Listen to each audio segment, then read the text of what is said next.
Sako, paskolos negaunu, negaliu pirkti. Dažniausiai po mėnesio kito jisai gyvena tam name pas mus, kurį planavo pirkti. Nes tikrai padeda. 99% kad jie ir nuperka. Tai teisinė sistema negina perkant iš privataus žmogaus? Iš esmės tai. Tokių daug visokių kabliukų yra, kur jeigu namas nebaigtas iki galo, tai garantijos įrodyti yra sunku. Tai jeigu ateina abu dvi silpnosios pusės, tai tada nėra ką bausti, susitaikyk su tuo, ką nupirkai. Sumokėti reikia nepriklausomam ekspertui 300 eurų, kuris atvažiuotų su tavim, kad name norėtum gyventi ne 100 metų, bet bent 20. Mes nuo 20 metų visuose kvartaluose suvedėm miesto tinklus. Kad ir kainuoja, mes nesikoncentruojam toje vietoje pelną, mes koncentruojamės į ateitį. Mūsų tikslas yra 1000 namų. Žmogui tai nieko nekainuoja. Jis neturi vietinių valymo įrenginių, jis neturi vietinių gręžinių, kuriuos reikia prižiūrėti. Jis neturi rūpesčio. Kurmis draugas gali būti. Iš pradžių nesupranta, ką jūs siūlot, nesuvokia, kad tai galima daryti, nes tai tikrai dideli kaštai. Į sutartį įtraukiam 12 mėnesių grąžinimo garantiją. Grąžinimo ko? Namo. Jeigu per 12 mėnesių nupirkus namą atsitiktų įvykis, kad jisai pradės trūkinėti sienos ar dar kas nors rimtesnio, tokio, kur remontui kaštai būtų didesni, mes notariniai sutartys įpareigojam namą išpirkti atgal. Gerai, B lygis. Kad suprast, ko aš negirdėčiau pas kaimyną? B lygis tai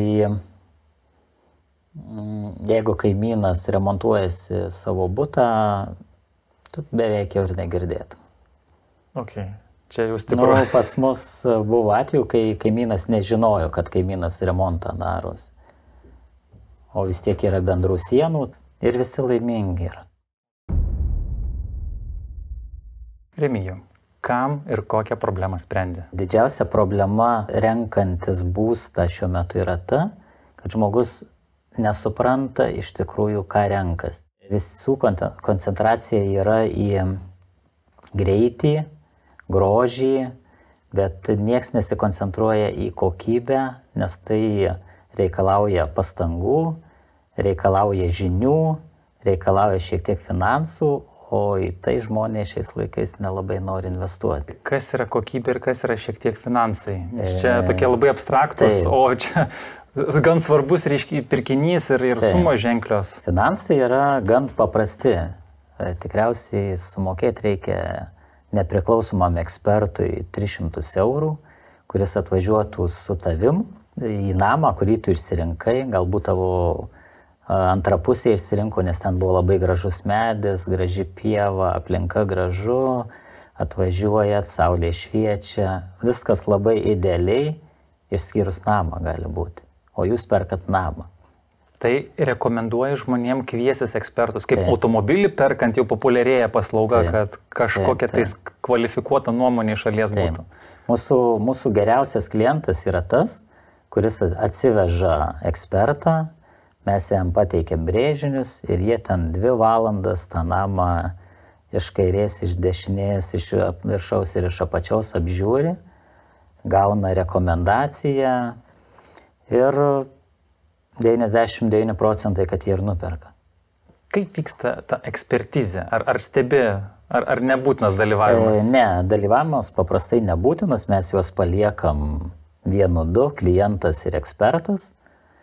Ir jie viską, ką ekspertas jau nori, jisai žiūri, jam visur leidžiam įeiti. Gerasis klientas, kur mes žinom, kad mes jam pardavėm, jisai ramus ir mes ramus, kad bus saugu visiems. O tai kuo skiriasi Jorės vystomi kvartalai nuo rinkoje esančių pavienių namų ar kitų statytojų, vystytojų? Jorė kvartalai skiriasi pagrinde vizija, ką žmogus turės, ką žmogus veiks tame name, kaip jis jausis name, kaip jis jausis bendruomeniai.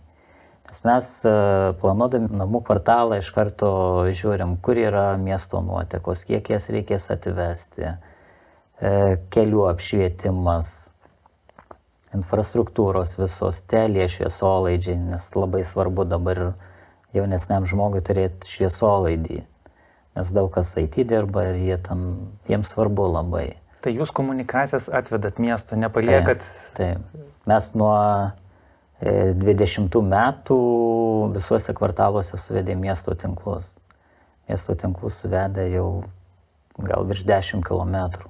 Tai čia, aš kaip suprantu, žmogui papildomai kainuoja? Ne, žmogui tai nieko nekainuoja. Jis neturi vietinių valymo įrenginių, jis neturi vietinių gręžinių, kuriuos reikia prižiūrėti. Jis neturi rūpesčių. Jis neturi jokių rūpesčių, jis tiesiog turi miesto komunikacijas ir nesukdamas savo galvos viską naudoja, bet kurią chemiją naudoja, kurią negali naudoti, turint savo valymo įrenginį. Tai, žodžiu, kurmi drąsiai gali... Taip, kurmis draugas gali būti. Žmonės, kurie renkasi, jie čia kaip pridėtinė vertė žmonėm, ar tai jūsų vertybių, politikos dalis? Kodėl tos komunikacijos? Nes tai yra papildomi kaštai. Taip, mūsų tai yra politikos dalis. Mes norim būti išskirtiniai, mes žinom, kad galima tai padaryti, kad ir kainuoja, mes nesikoncentruojam toje vietoje pelną, mes koncentruojamės į ateitį. Mūsų tikslas yra 1000 namų. Tai kad juos pastatyti, parduoti ir jie būtų kokybiški ir gyventojai galėtų rekomenduoti draugams savo, kas dažnai vyksta, nusiperka šeima, šalia draugai ir dar kitam kvartale tėvai nusiperka, nes mus jau pažįsta. Ką šiuo metu vystot? Kokia patirtis? Galbūt esat 5 namus pastatę, bet vizija 1000? Taip, mes startavom 19 metais. 2019, šiuo metu apie 200 turtų išvystę.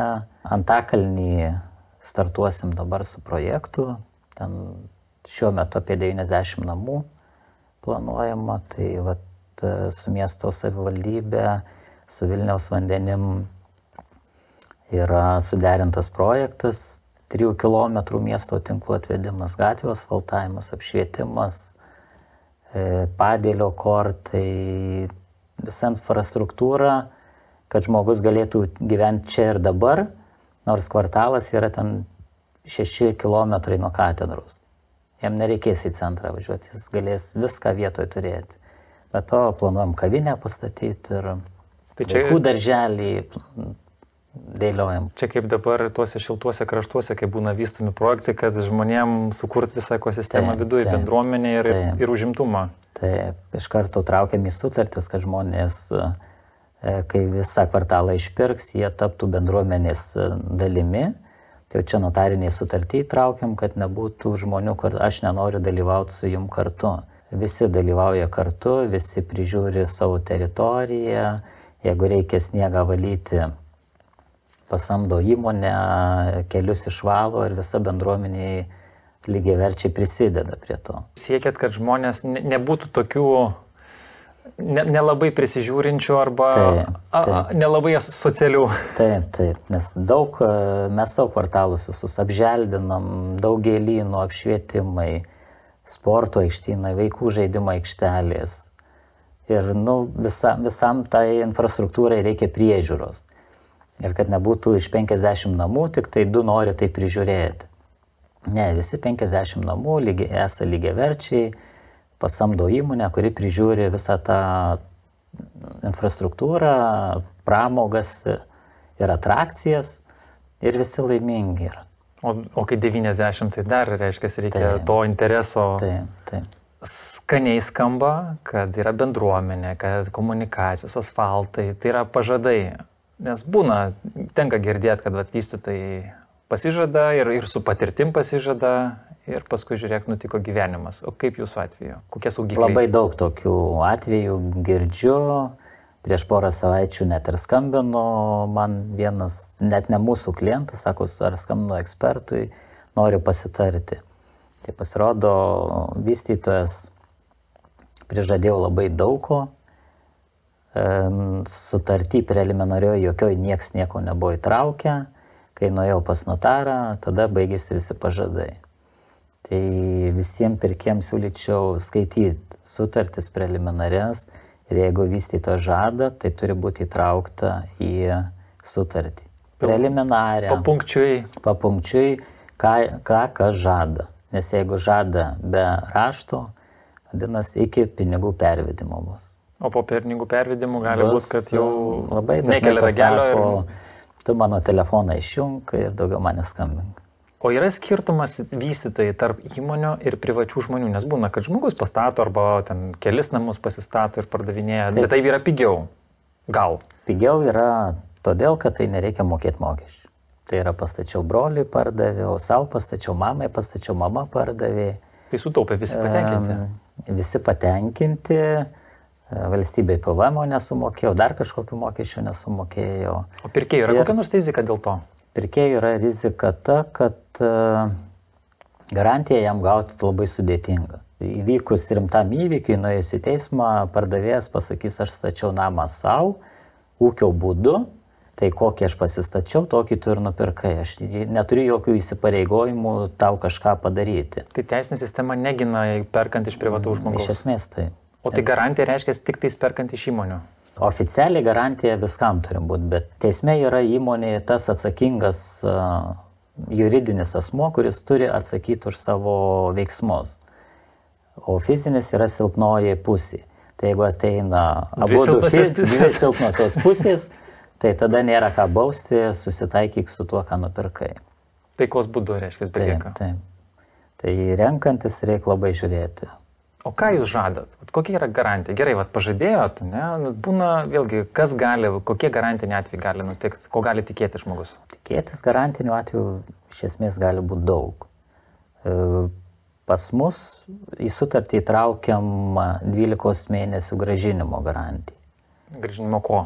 Namo. Jeigu per 12 mėnesių nupirkus namą atsitiktų įvykis, kad jisai pradės trūkinėti sienos ar dar kas nors rimtesnio, tokio, kur remontui kaštai būtų didesni, mes notariniai sutartys įpareigojam namą išpirkti atgal.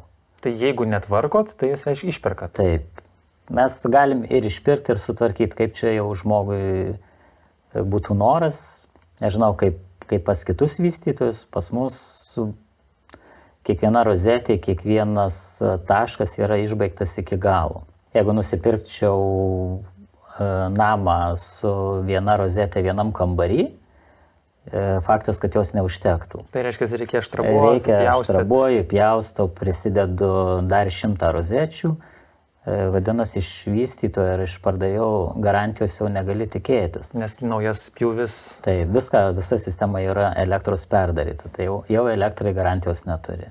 Lygiai taip pat su vandentiekiu ir nuotekom, jeigu nėra pastatyti kolektoriai, sistema nepadaryta iki galo, atėjus katilų montuotojams, ten kažkas kažką jau darys.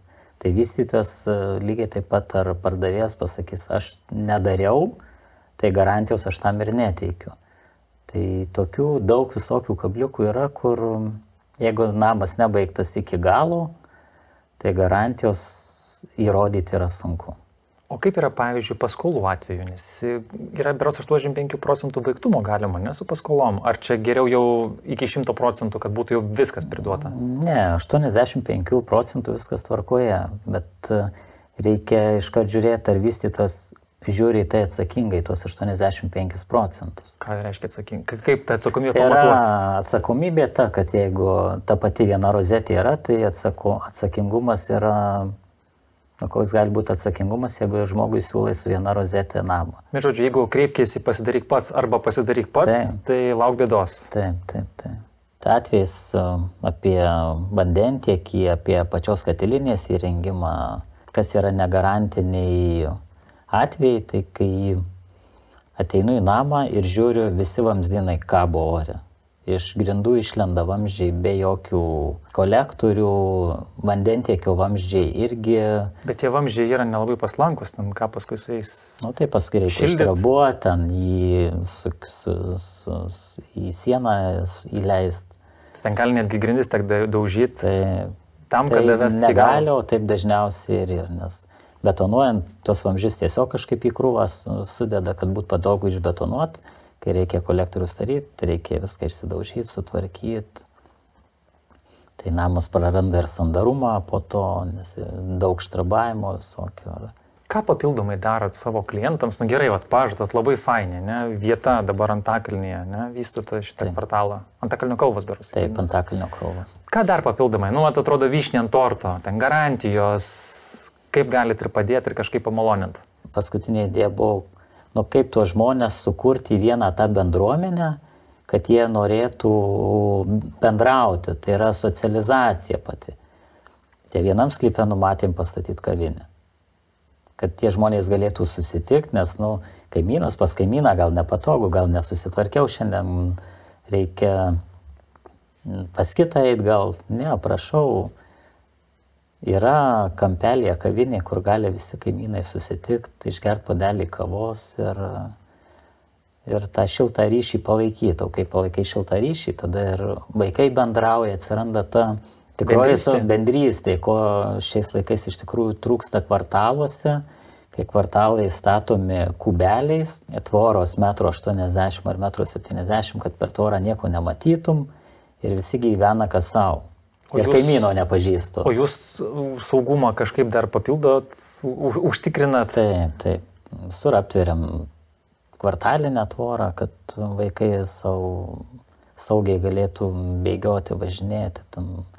Antakalnį net viduj darysim tokį žiedą, kad galėtum ir su vežimėliu, ir vaikai dviračiais ratu važinėti. Papildomas saugumas. Kad jiem nereikėtų už kvartalų išvažiuoti ir nereikėtų nieko galvoti. Bet to ten sporto ir žaidimų inventoriaus gal virš 30 vienetų sudedam, vos ne kiekvienam namui po vieną. Čia lauko treniruokliai bus? Nu, lauko treniruokliai, teniso stalas, šachmatų, ten šaškių zona, padėlio kortai. Tai čia, kai svečiai atvažiuos, bus ir patiems ką veikti ir dar svečius užimti. Taip, čia, jeigu nori draugą pasikviesti, atvažiuok pas mus padėlį pažaisim, nereikės užsakinėti už pinigus, nes mes jį turim čia nemokamai. Pas mus tai jau yra būtinybė ir privalumas. Tai visiems savo klientams, visiems namų pirkėjams mes dovanojam 12 mėnesių namo valymą. Tai yra per mėnesį 2 kartus ateina namų tvarkytoja ir valo visiems namus. Ne Frekenboch. Ne. Tai čia kol kas visiškai naujiena ir kaip reaguoja žmogus, nes šito aš net nesu girdėjęs, kad... Iš pradžių nesupranta, ką jūs siūlot, nesuvokia, kad tai galima daryti, nes tai tikrai dideli kaštai, bet mes visiems priėmėm tokią pas mus sąlygą, kad visus namus mes visus metus valom, kad žmonės galėtų džiaugtis tais namais, džiaugtis bendruomenę, džiaugtis aplinką ir nereiktų dirbti prie tvarkymus. Aš kaip suprantu, vis tiek šiai dienai būstą, ypatingai namus, perka su paskolom. Jūs kaip vystytojas, jums aišku yra interesas parduoti, kad būtų patenkinti, užtikrinti garantiją. Ar pirkimo metu kažkaip galit padėti ar patart, nes perkant namą, man pačiam greičiausiai būtų iššūkių ir aš nežinočiau, ką kur, kaip tiksliai daryti. Dažniausiai perka su paskolom. Tikriausiai 1 iš 10 perka už savas lėšas, o didžioji dalis perka su bankiniam paskolom. Padėti tikrai visada galim. Dažnai žmonės, kurių pajamos yra tik tai atlyginimas, tai jiem yra tik paprasčiau. Bankai kalbasi lengviau? Jo, jie tik tai įrašė asmens kodą ir nori tokį turtą ir jiem ten viską bankas sutvarko. Tai jeigu žmogus turi individualią veiklą, visokių veiklų, verslą turi ir pašalinių visokių veiklų, iš kurių gauna pajamas, tai yra sunkiau. Tai mes turim savo kaip paskolų brokerę, kuri tikrai padeda žmonėms supildyti paskolas, tikrai sutvarko ir turėjom ne vieną atvejį, kai žmogus sakė, viskas man neduoda paskolos, nes jisai pats užpildė paraišką, sako, paskolos negaunu, negaliu pirkti. Dažniausiai po mėnesio kito jisai gyvena tam name pas mus, kurį planavo pirkti, nes tikrai padeda. Aš turiu asmeninę patirtį, kad sumokėjom avansą ir bankas nedavė. Taip. Neskanu. Pas mus buvo atvejis, kai sumokėjo avansą žmonės tikrai didelį, mes juos įleidom jau gyvent, nes jie tvarkėsi paskolą. Ir jiem pasakė, kad bankas neduoda paskolos. Bet jau jie net įsirengė pilnai, su baldai, su viskuo, ir jiem pasakė, neduodam. Ką daryti tokiu atveju? Kreiptis pas mus. Tai reiškia, Po poros mėnesių sandoris buvo padarytas. Tai turi supergalių bendrauti su finansinėm institucijom. Supergalę, turim savo paskolų brokerę, kuri turi supergalę. O kaip yra meistrai? Aš kaip suprantu, vis tiek jūs vystytojas, ne? Tai yra, mano supratimu, vystytojas yra popieriukų stumdymas, planavimas, projektavimas, o kaip yra pats įgyvendinimas? Vis tiek reikia atrinkti ir rangovus, ir vykdytojus, ar jūs patys samdot, kokia politika iš to klausimu? Vystytojas tai yra labai platu.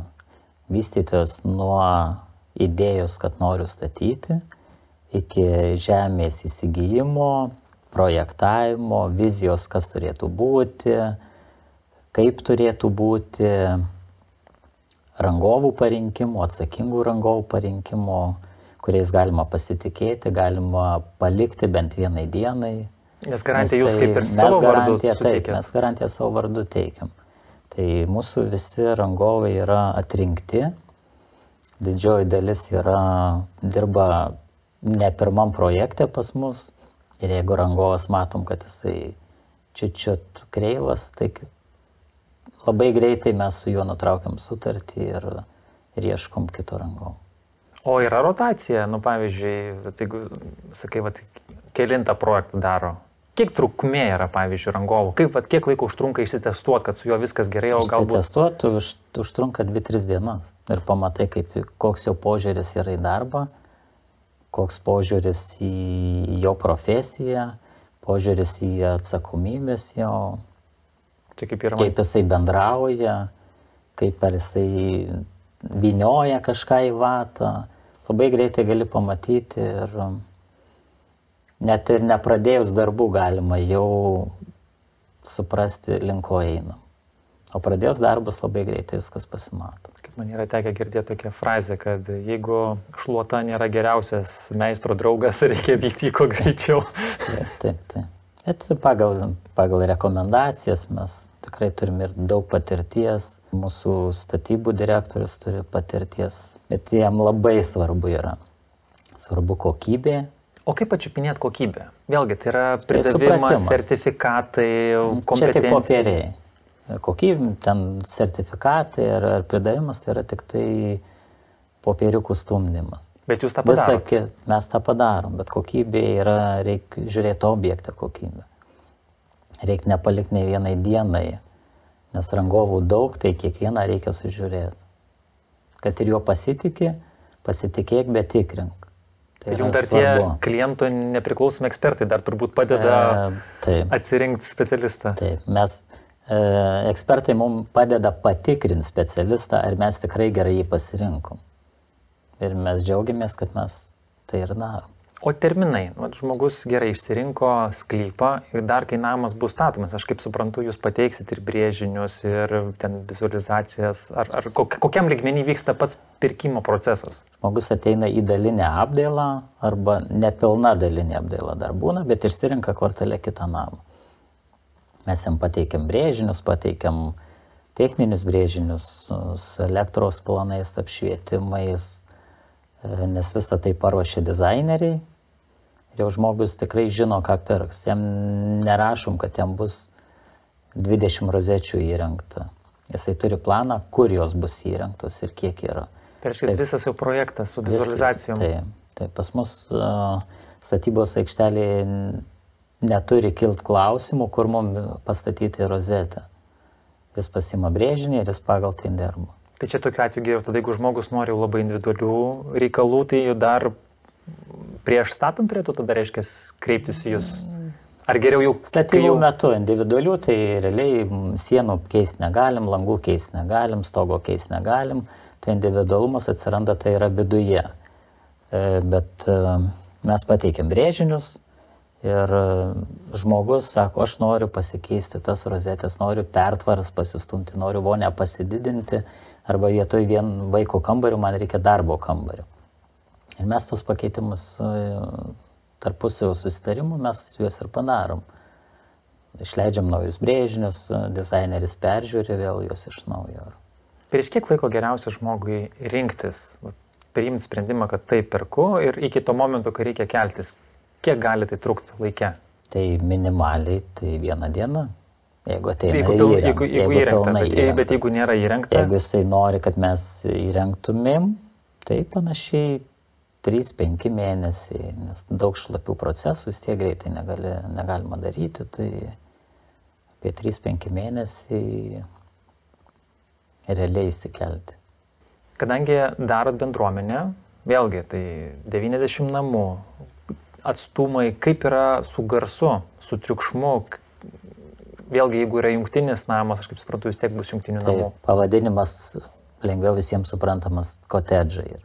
Kotedžai tai yra dvibučiai sublokuoti būna, vadinam, tai kotedžai. Ne angliško tipo, kai ten visas kvartalas nesibaigianti siena. Ne, nėra. Tai būna po 4 namus, po 2 namus, po 6 namus sujungta.